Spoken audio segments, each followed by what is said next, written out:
And, well, I remembered some of the questions. I thought it'd be a good idea if I started an answer to you now and answered some of the questions you asked.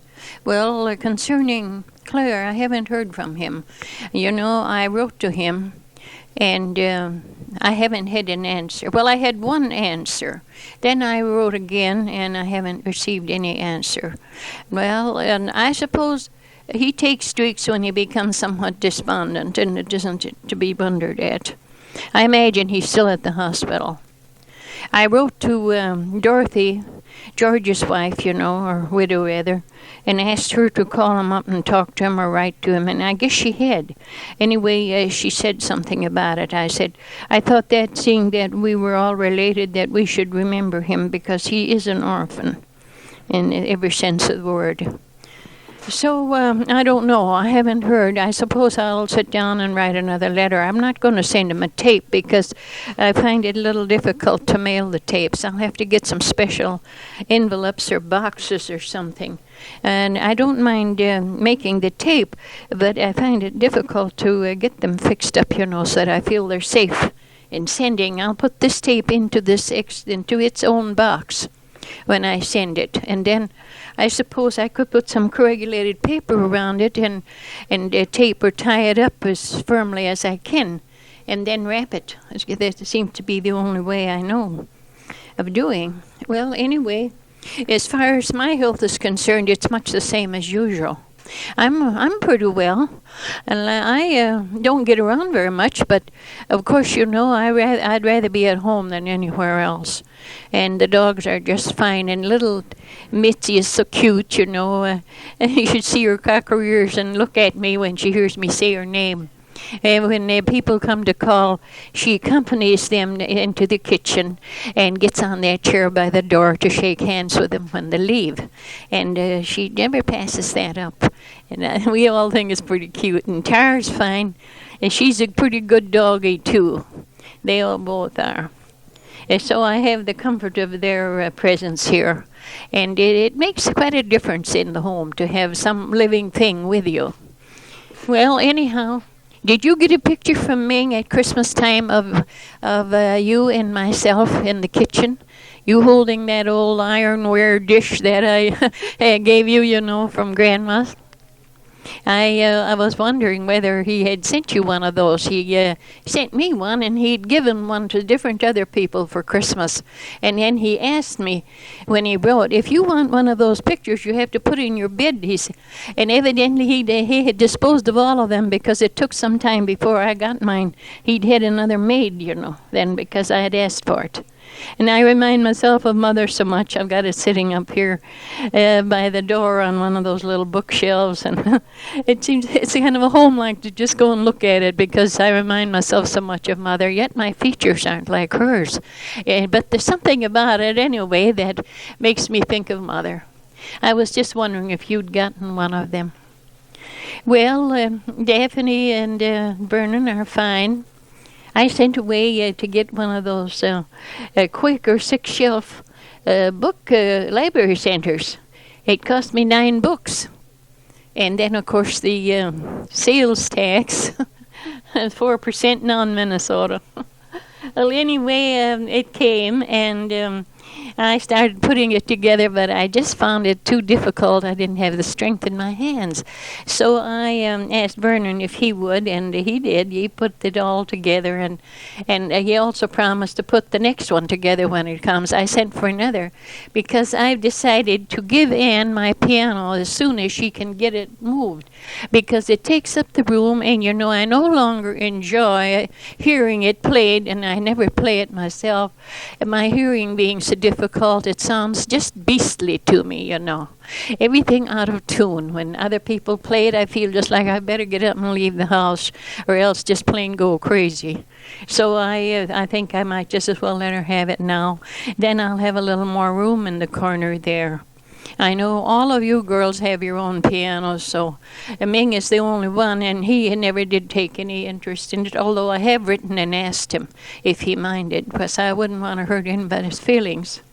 However, Anne is just like one of all of the rest of us, you know. And they really are nice to me, Ann and Marlon are. By the way, I went downtown with them today, and I have driven once or twice lately myself, but I'd much rather ride with somebody else if I can. Now, Marlon's been called back to work at Polaris, but Anne hasn't, so I'm a little worried. I don't know how they'll manage if she don't get to work some too, because they've got that house payment to make, and those two children, need things and all the expenses of running a home. Well, I just worry about it. I don't know just how that's going to work out.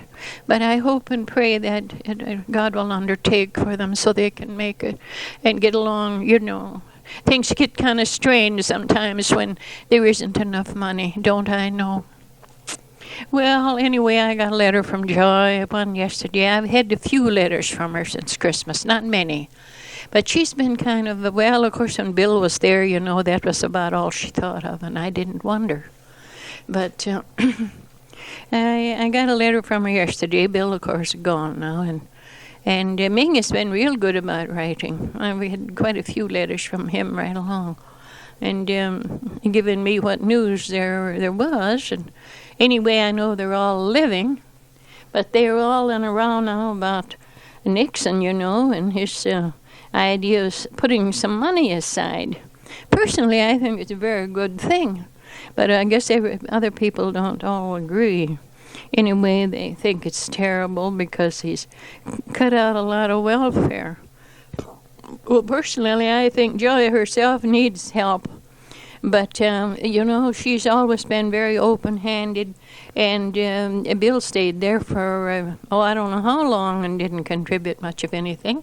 And even, I know Ming even gave him cigarette money at that time. He doesn't drive, and he wouldn't attempt to. And so there were a lot of jobs he could have gotten if he could drive, but he wouldn't drive, so these jobs weren't open to him. And you know what kind of place Seattle is, and you just have to go from one place to another, and it's a big place, and you can't walk, and I don't think there are any streetcars there, at least I don't remember seeing any. And there's either taxi or else you drive. And Bill didn't drive, so there he was, sitting around home quarreling with his mother. Well, anyway, now he's in the Marines, so that's something that he seems to like. And as long as he prefers that kind of a life and is satisfied, well, it's just fine, especially like now, when there's no great danger involved. Well, of course, if there was any, the Marines are the first to tackle it, You know that old song? How does it go now? From the shores to the homes of Tripoli, we'll fight our country's battles on the land and on the sea. First to fight for right and freedom, and to keep our honor clean. And you're proud to claim the title of United States Marine. Oh, yeah. From the shores of from the something of Montezuma. That's the way it started, to the shores of Tripoli. Well, anyway, I had to teach all those songs when I was teaching during the war, Actually, from the halls of Montezuma. That's how it starts, from the halls of Montezuma to the shores of Tripoli. Yeah. Well, let me see now. What did you ask now? You asked about the weather. Well, I tell you, we had some real cold weather just around Christmas time. It went down to 50 below zero. And I just is waking up every few minutes to flush the toilet for fear it would be freezing up.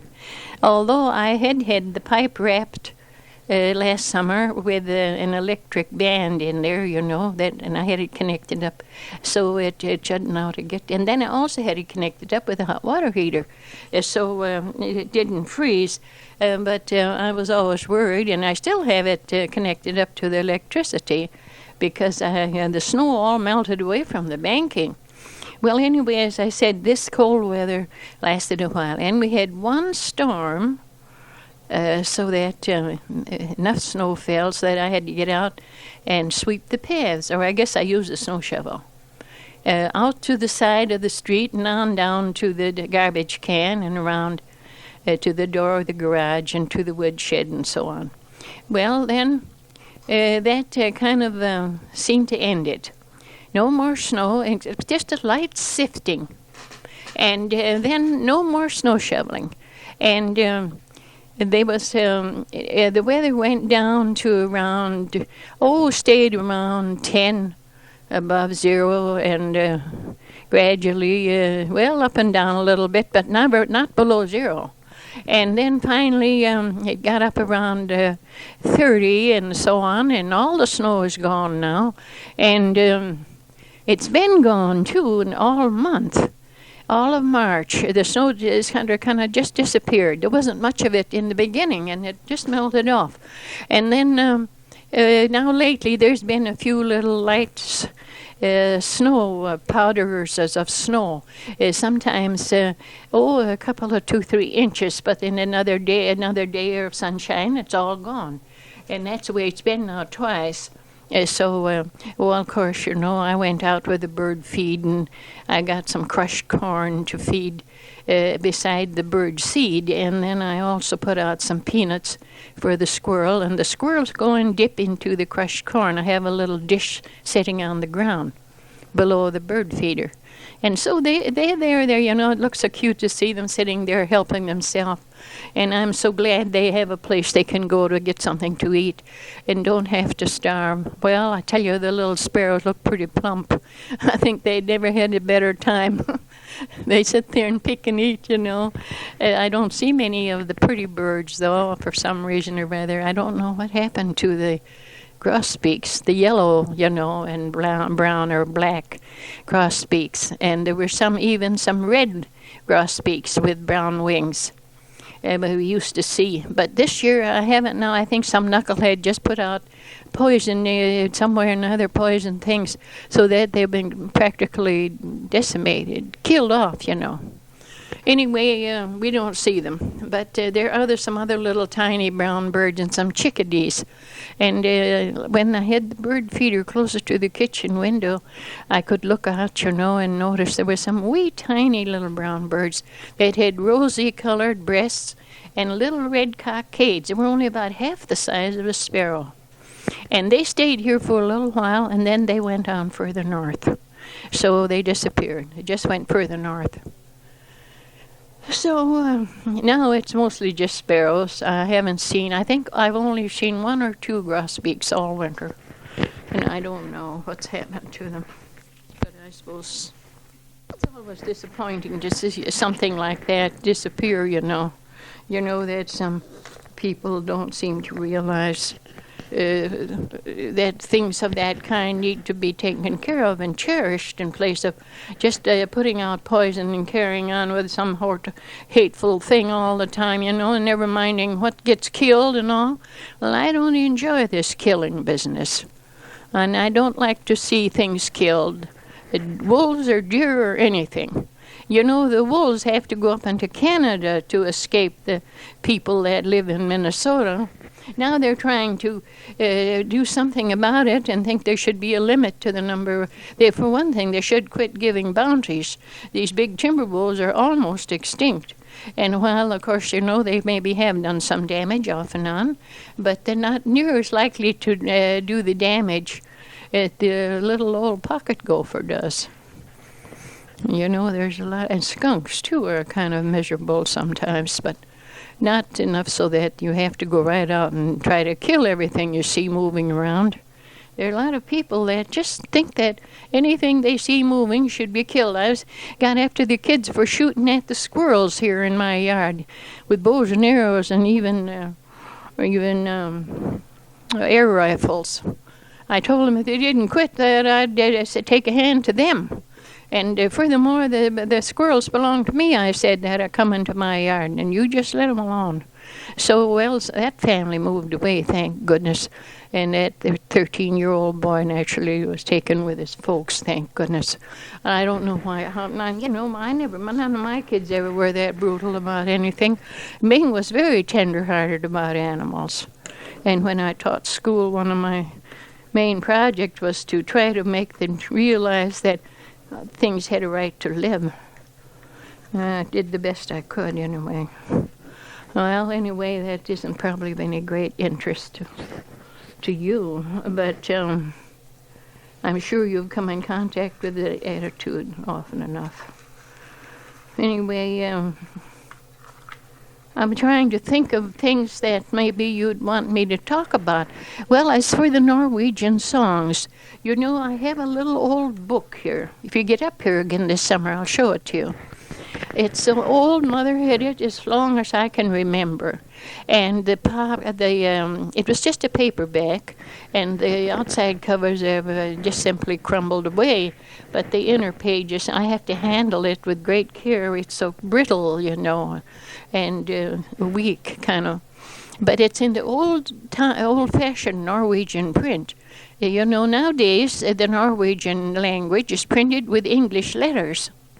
But and the Swedish has been for a long time. But these old books that I'm referring to now have a different print, a different way of, they have, for one thing, 2 extra alphabets. One is an A and an E combined, and another is an O with a line drawn through it. The E and the E is the sound of soft A, like A.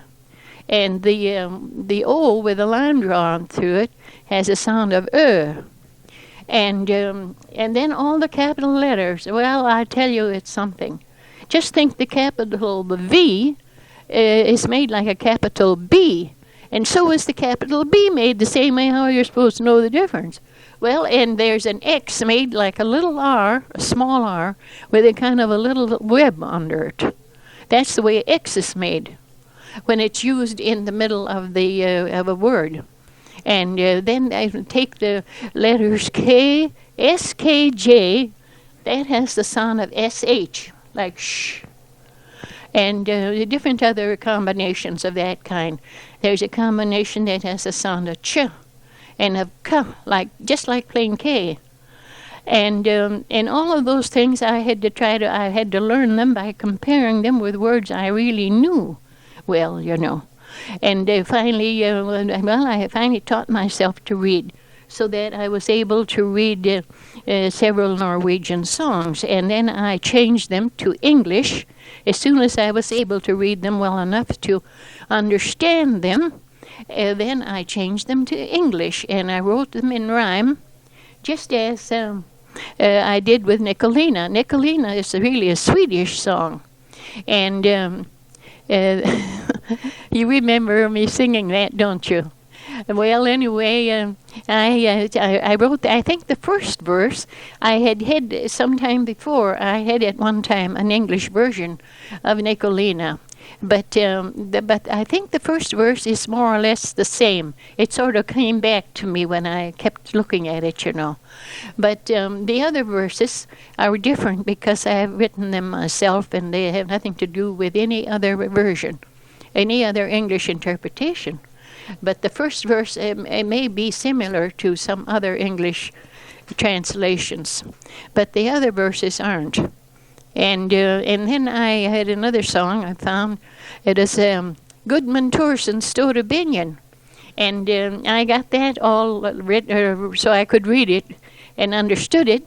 And then I translated that into English. And Mrs. Hildal, you know, over here, you know, she's born in Norway and educated there.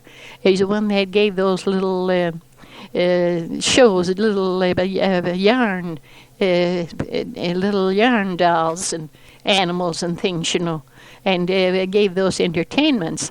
And I knew that she'd know the language, and there was one word I just couldn't figure out just what it meant. And I really needed to know. And so I called and asked her, and she told me. And then I made the translation, and I told her I was doing it, and then she asked me if I'd let her know when I got it made and read it to her. And so I did. And then she was bound to have a copy of it. And she said that she would use that sometime when she was giving an entertainment and sing it in the English and let them know that I had been the one to write it. Well, of course, I don't know if that occasion will ever really occur. But anyway, she's happy to get the translation. See, Goodman Torsen stod i bängen. Han var jäfet och allt. And that means, you see, he was precious to one and all. He was well liked by one and all. Jäft means the same as, so jäft, oh, that means you think a lot of a certain person, you know. The way the Norwegians put it, Norwegian, English, and he did print. But I don't know exactly. She kept a copy for herself, and I gave a copy to Mrs. Hildahl. So I'm going to put another copy in my poem book, you know. But I may write off a copy for you and send it to you in letter, so that you can put it in your poem book. You know, that book that Daphne sent you for Christmas one year. And you can put it in there because it is my own original work. I'm going to stop for a moment now, and then I'll go and get those songs and either read them or try to sing them for you. Well, here's Goodman Torsen Store Binion. Goodman Torsen Store Binion was well liked by one and all, broad of shoulder, narrow-waisted, fair and handsome, young and tall. With his knapsack on his back, he would take the mountain track, to his friends his goods to show them, and they all were proud to know him. See, he was a peddler, you see. Knut Lebate from Viamossen was a quarrelsome, gloomy man, but he owned a herd of cattle, silver money, and the land. Knut was miserable and grim, rheumatism tortured him, sat his saddle like a grain sack as he rode around on horseback. Ingeborg of Fagerlien was good-looking, that she knew. When she went up to the Säter, everybody went there too. All the young men of the town hung upon her smile and frown, but she said she was beginning to care for none but Storebinjen. You see, the Säter, that was the mountain pastures. And in the summertime, all the cattle were sent up into the mountains to graze, and the young women had to go up there and herd them, milk them, make the butter and the cheese from the milk. And meanwhile, of course, you can imagine young men like to go up there too and try to make time with the girls. So I'll go on now. So it went until in autumn, now the cabin stood alone. Goodman got the list to travel, so he put his knapsack on. He so joyful was and glad, but his good luck changed to bad. When he left his girl behind him, ugly Knut bespoke her time then. Back came Knut Goodman from his sales trip, sad and angry was to boot, when he found that Ingeborg's pa had promised her to rich old Knut. You will see I'll find a way, to his rival he did say. Yes, indeed, and furthermore, before you enter the church door. Spring came now to all the valleys, caused the streams to overflow. Knut began his preparations on his wedding to bestow. There was brewing, there was baking, there was fun and merry-making. Violinists and the toastmaster, guests and those who followed after. Now before the home of Ingeborg ran a river deep and wide, But they followed it till later, crossing to the other side. Goodman Torson in the lane waited for the bridal train, but he walked behind a screen of evergreen so thick and green. Now the bridal train came forward.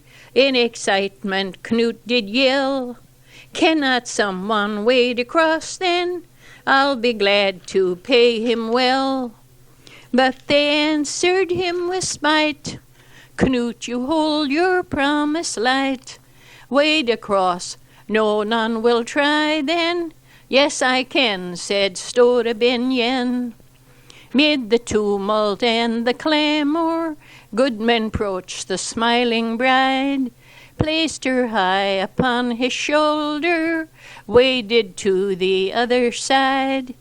All the people round the church rejoiced that Knut was in a lurch.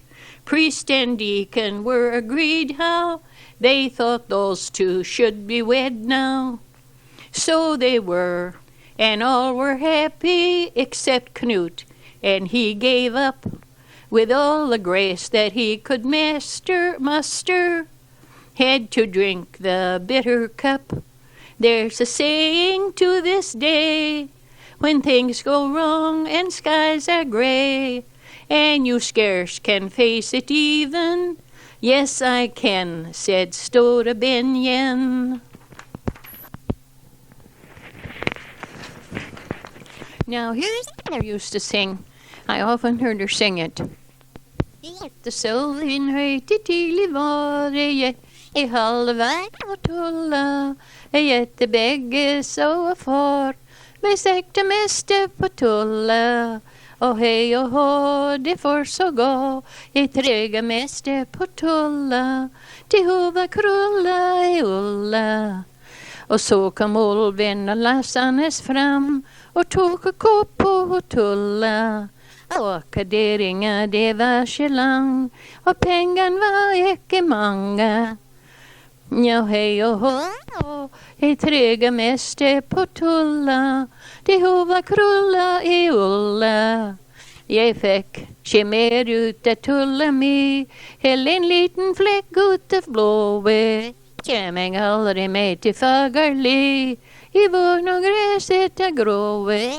Och hej och hå, det får så gå, I träga mäste på tulla, det hova krulla I ulla.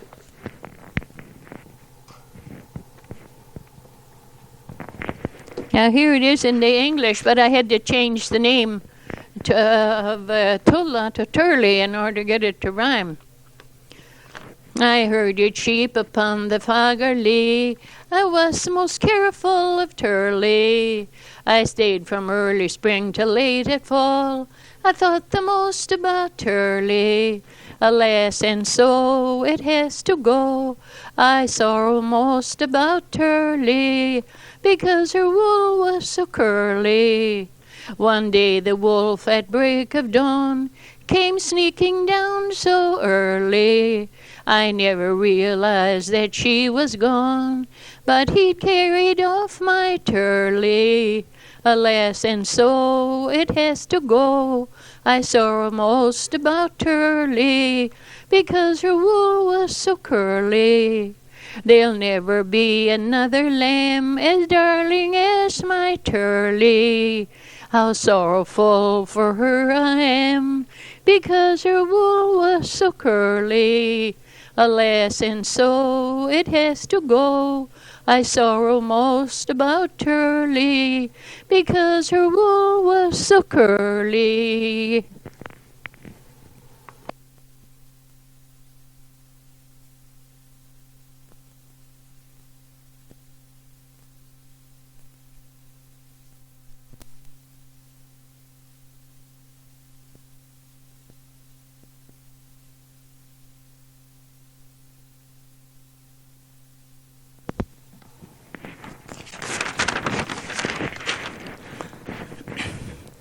In the year of 1812, St. Clair and all his host boarded their vessel and sailed away to raid on the Norwegian coast.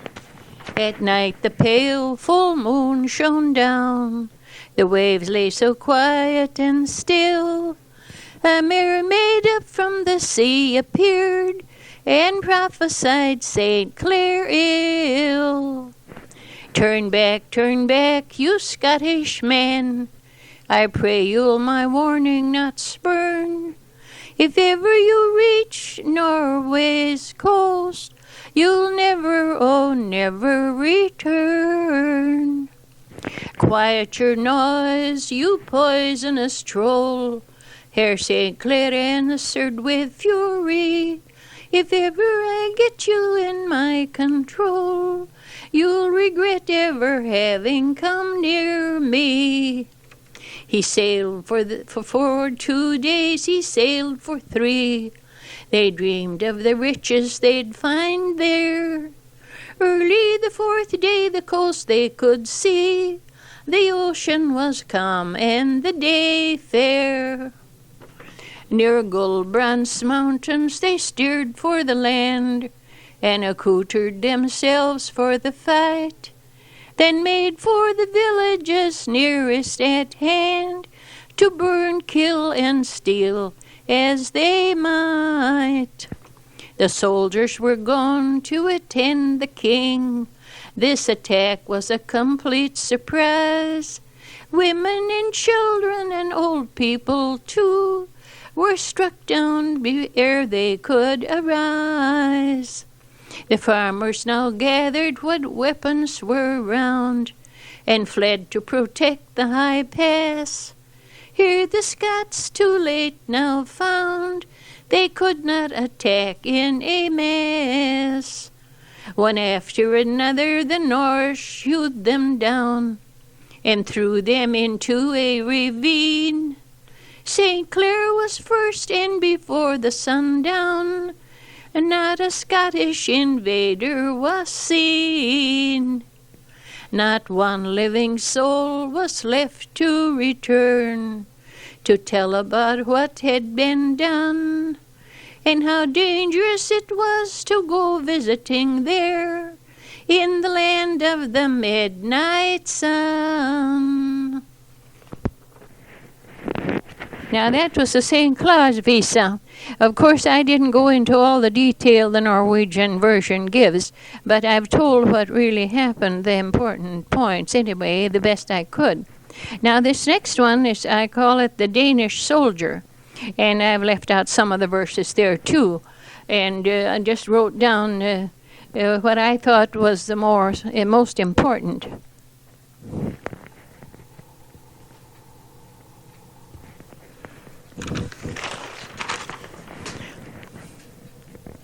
This is the Danish soldier. As I was on my way, my sweetheart she did say, yes, my sweetheart she did say, I want to be with you. This is too high for me. I'll have to start over again. As I was on my way, my sweetheart she did say, yes, my sweetheart she did say, I want to be with you. Why cannot I go too? No, I am going off to war, so that would never do. And if there was no danger, then I'd remain with thee. But all of Denmark's girls are depending now on me, and therefore will I stand, a soldier of the land. Hurrah, hurrah, hurrah, hurrah, hurrah. My parents weak and old, their worries did unfold. Yes, their worries did unfold. If the one where we depend must now his land defend, who will plow the field and who the cattle tend? Well, that is just the reason we all must go away. Otherwise the Germans will come and they will stay. And therefore will I stand, a soldier of the land. Hurrah, hurrah, hurrah, hurrah, hurrah. For his loved ones and his land will every soldier stand. Yes, every soldier stand. And if some bitter day on the battlefield he lay, nor to his home return again, the king will surely say, his honor and his word has he kept the soldier true. He's given both his life and blood, no more can any do. And therefore will I stand, a soldier of this land. Hurrah, hurrah, hurrah, hurrah, hurrah. I remember learning that song, or the first verse, when I was about 12 years old, out of that same book. Well, of course, there's more to it. There's another verse that says, when the German comes here, why, he'll make us all fear. Everyone will have something to complain of. You can't even speak your own language. And then he says, and if han känner ut på dansk, he says, then siger han halt smal. You see, the German or the Danish language is exactly the same as the old Norwegian. In fact, they had exactly the same printing and the same language, excepting that there was a different dialect, sort of intonation. Well, did I tell you that I had sent away some of my green stamp books? You know, I had over 40. And I made up my mind I might as well get a little fun out of them. So first I sent away 7 for General Electric's coffee percolator. And it's a beauty and very simple. I can make 9 small cups of coffee. Well, what I do is I make it in the morning, and then I fill my 2-pint thermos bottles, and then I drink what's left over for breakfast, a matter of 2 cups and a half or so. And then I have the other kept hot then, and use it up during the day, or if somebody comes in, or so on. And then I sent away, and I got 4 cassettes for 1 book. And so they find it takes quite a while, though, you know, things are slow coming. Well, then I sent away 9 books for that 6-shelf Quaker library center. Did I tell you about that? I guess I did in the first part of the... And I've got my color glass on it. I've got it sitting between the piano and in the corner there, you know, by the east window. And I put all my color glass out on it, and it looks pretty when the light shines through it, you know. There's no back to the shelves. It's just kind of a fancy plastic pattern at each end. And that's it. 3 shelves like that, and then there's one open that this person's supposed to be able to put something larger on it. Down at the bottom, I've got that round wooden handmade Norwegian box, and on the shelf above that, I've got a row of yearbooks, you know, the nicest bindings I had, and at each end I have those glass bookend horses that you sent me one year for Christmas. So they're in use now. And I have them down there now holding the books. And really, it looks so nice. And the other shelves, I just have the colored glass kind of loosely spaced, you know, so that each piece has a chance to really be noticed in place of all jammed together. And I was sent for another shelf just like this. And, of course, I have to allow at least 3 weeks, sometimes maybe more, before things come. But anyway, it will come eventually. And before I sent, I asked Vernon if he'd put it together for me. I had started to put this together, but it got too hard for me. I couldn't get the shelves fixed firmly enough because my hands just weren't strong enough. And he said he would, so of course I gave him a little pin money for it. Chewing gum money, I called it. Anyway, of course, I wouldn't be happy to just have him. He really worked hard, and Daphne was here too and helped hold everything, you know, and work with him.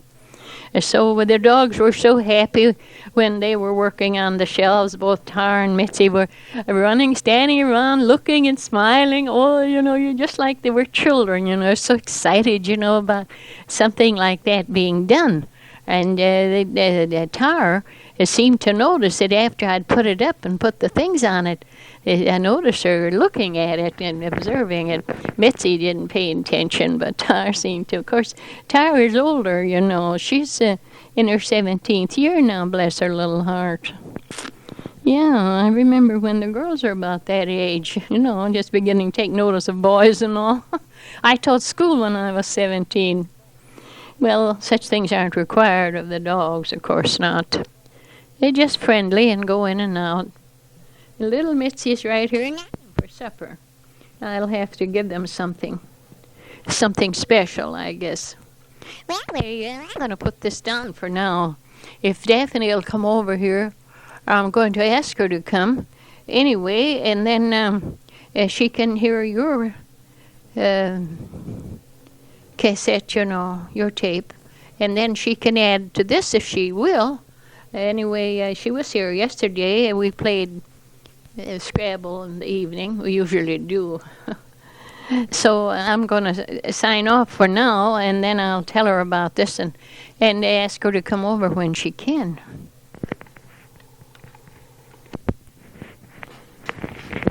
I called up Daphne and told her I'd gotten the tape from you and invited her to come over, but she hasn't come yet. I expect she'll probably come over sometime tomorrow. I was awfully sorry to hear about Andy. I remember him quite well. You remember when we went downtown one time there with the children, you asked him to sit in the car with the children while we went around for a little while by ourselves, and he did that. I think that must be the same man that you're speaking of now as being ill. It seems to me that that is the person. I remember, isn't he, how is he related to Ted? Is he a cousin? I remember Aunt Amelia, you know, in Washington. We stayed there overnight on our way back. And wasn't it one of her sons that was married to this Gladys? Where we went in, you left the children there and we went across the desert to the dam. And then on our way back, and we picked them up again and came on home. Well, it seems to me that I thought that this was a son, too, of Amelia, Ted's aunt. But, of course, I may be wrong now. It's a long time ago. I'm awfully sorry to hear about his illness. It's this protracted illness. You know, Georgie went through something like that, you know. First he had a kidney removed, and then he sort of revived then, but the cancer was in his system. And next appeared somehow or other around his lungs or so. Anyway, it was inoperable. And so he had to suffer and suffer. A great deal of difficulty in breathing, and finally died. You know, Frances Sunset had something like that happen to her, too. And she was quite young. She had 2 little boys. Married a man named Carlson, and she had Walter Carlson from Salem. Well, then she had these 2 boys, and then she died. And it's pitiful, you know, really. Well, both Andrew and Hattie are gone now, you know, my neighbors who used to be south of me here across the alley. And I got a letter from Joy, and she's studying Romans now at this time. And she asked me if I would read it over and write and help her a little with whatever understanding she feels she lacks. I don't understand just exactly what she wants to know. But you remember last summer we talked a little bit about spiritual things, and I told you that I just trust. I know God will do exactly what is right with me. And he knows and understands my case completely. And I trust in him. And of course, through the Lord Jesus Christ, who has atoned for me long ago. And in accepting his atonement, I placed myself in the hands of our Lord and of God, who is the maker and creator of all life and the source of my life. whatever his best will is what he will do. Now, I remember in looking back now over my life, many a time I have felt like praying for things that I somehow never really did, because if it had come out the way I would have wanted it to at that time, things would not have been as well or as well with me as they have been. And so I think that our Heavenly Father knows what we need better than we know. Sometimes, there are times when things don't seem to turn out right, and yet they bring sorrow and trouble in a way. Yet we go on, and then it seems things straighten out, and we can see, looking back, that our Heavenly Father knew what was best. And many a time, the things that happen to people are the result of something that has to do with their own outlook and way of life. And yet, I know I prayed for Eli to recover when he had that stroke, and he did, and he lived for several years and after that. And I was able then to do for him the little things because I was working and earning. And I was given the opportunity then to help him in whatever way was needed, and I was glad for that. And also, Daphne did a great deal for him and took a lot of comfort in her companionship she got from her father at that time, which would never have been possible otherwise. So those extra years meant a lot. And with Bert, likewise. Well, we pay for these things we ask for. It's difficult, to see the one we care for, just kind of letting go and leaving us, and yet wanting to stay. And what can you do? You pray, and sometimes you feel as if the prayers just hit the ceiling and bounce back. Well, now I believe that God knows best. And in regard to Andy, I say, pray that he has his way. Let him pray. Pray that God may have his way with him, especially that he may arrive at with some peace of mind of his own, and courage and strength to look forward to whatever comes next. For we don't know what comes next. And some people may consider it in a light as a great adventure, but I don't do that.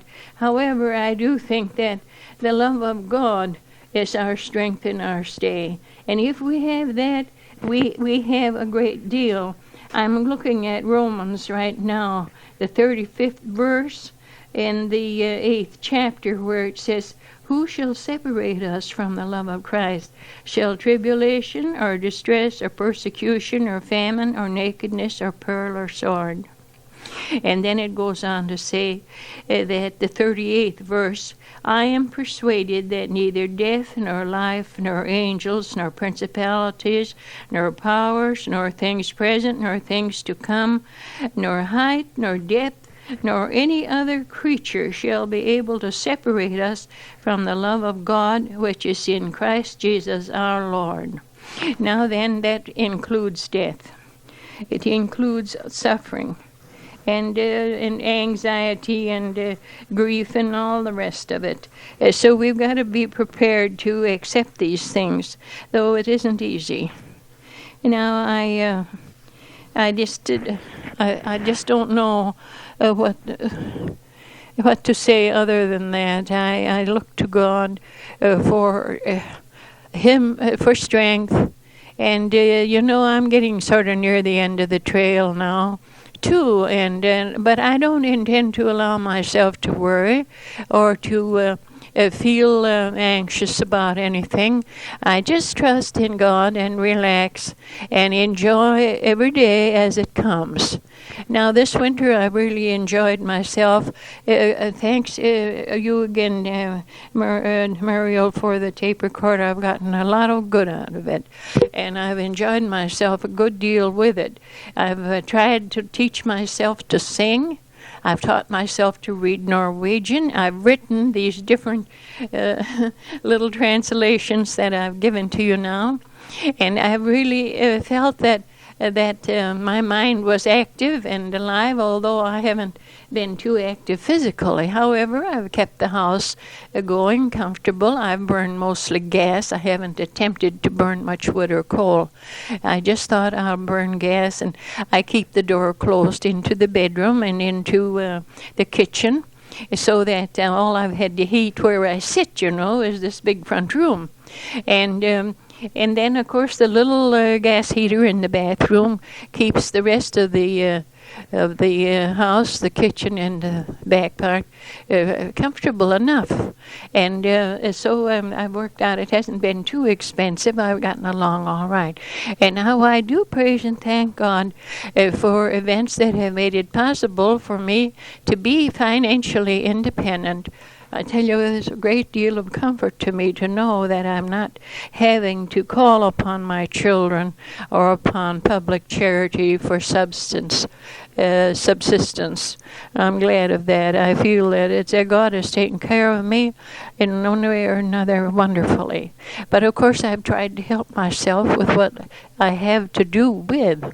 My mind is clear, and my health is not too bad. I suppose I really would feel better if I could avoid eating, things that taste so good and I'm not supposed to have. But I don't eat much of anything like that. I don't eat a great deal of meat either. I've taken to drinking coffee and it doesn't seem to bother me.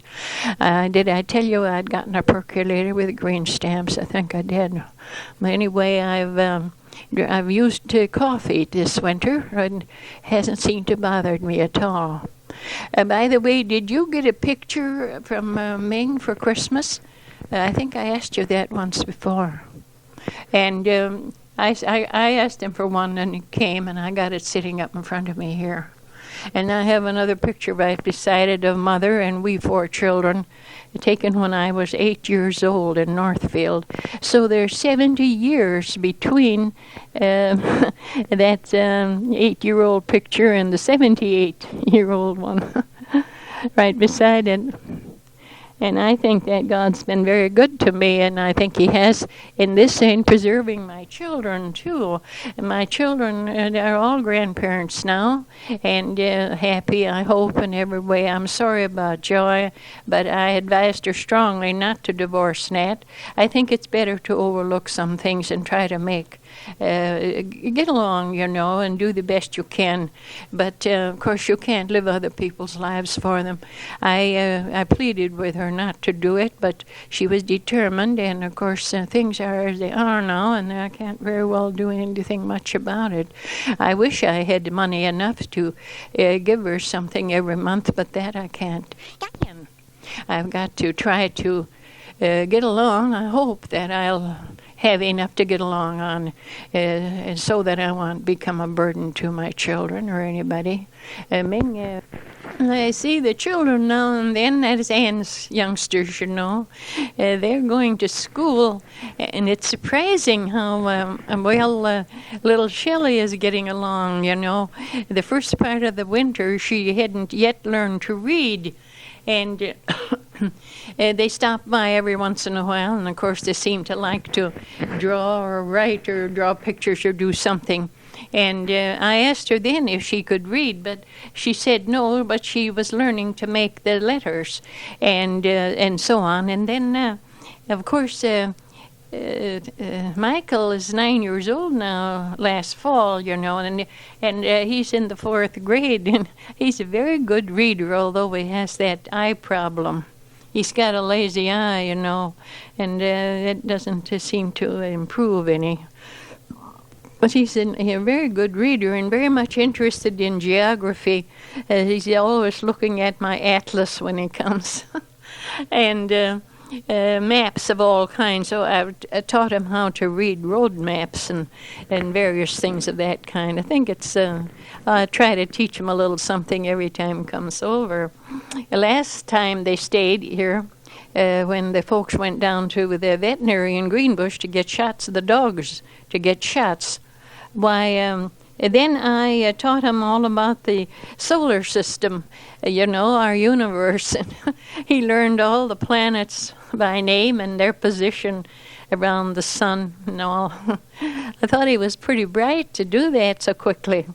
And little Shelley brought me her book and read from cover to cover and knew every word in that book. And some of the toward the end of the book were quite large words. She knew every single word. And I asked her, "Does your mother know you can read this well?" "No," she says.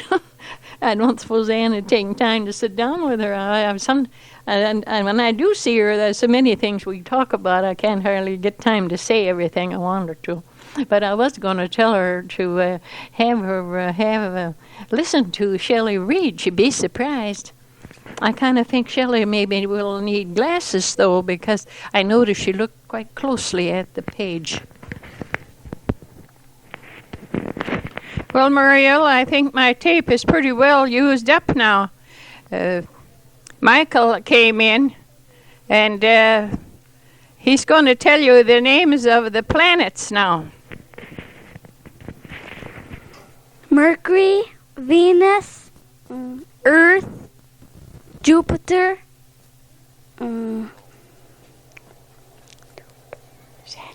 Saturn,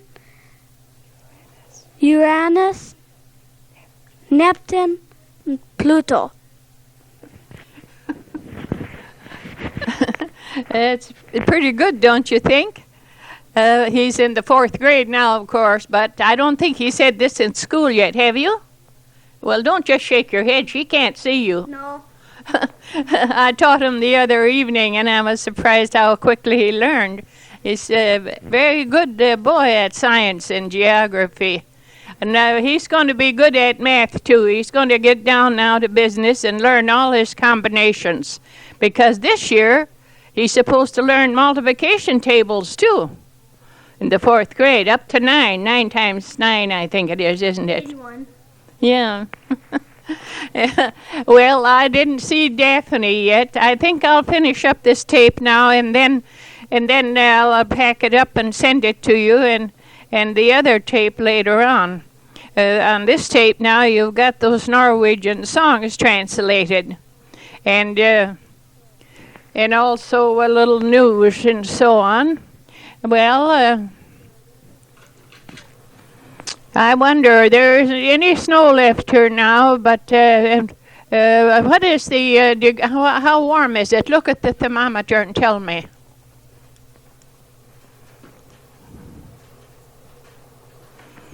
Is it 50 or is it more? 60. 60? Well, that's pretty good. Well, it's still too muddy in my yard. I can't get out. There's a lot of paper strewn around I've got to pick up, but I can't very well do that until I can walk around more. I don't want to walk around in the dirt and get muddy. I'll wait till it dries off a little more. And my yard is kind of low and full of brush, all kinds of bushes and things.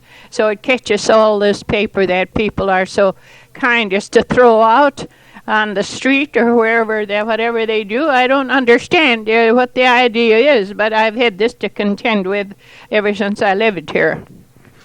Well, Muriel, I'm glad that I finally heard from you, and I'm going to try to fill out that other tape and send as soon as I can.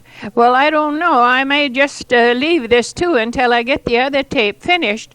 I don't know, but I have, you asked me to give you some little anecdotes and things that happened when the children, when the boys and I were growing up out at Skyme. And I wanted to ask you one thing. Just how did you walk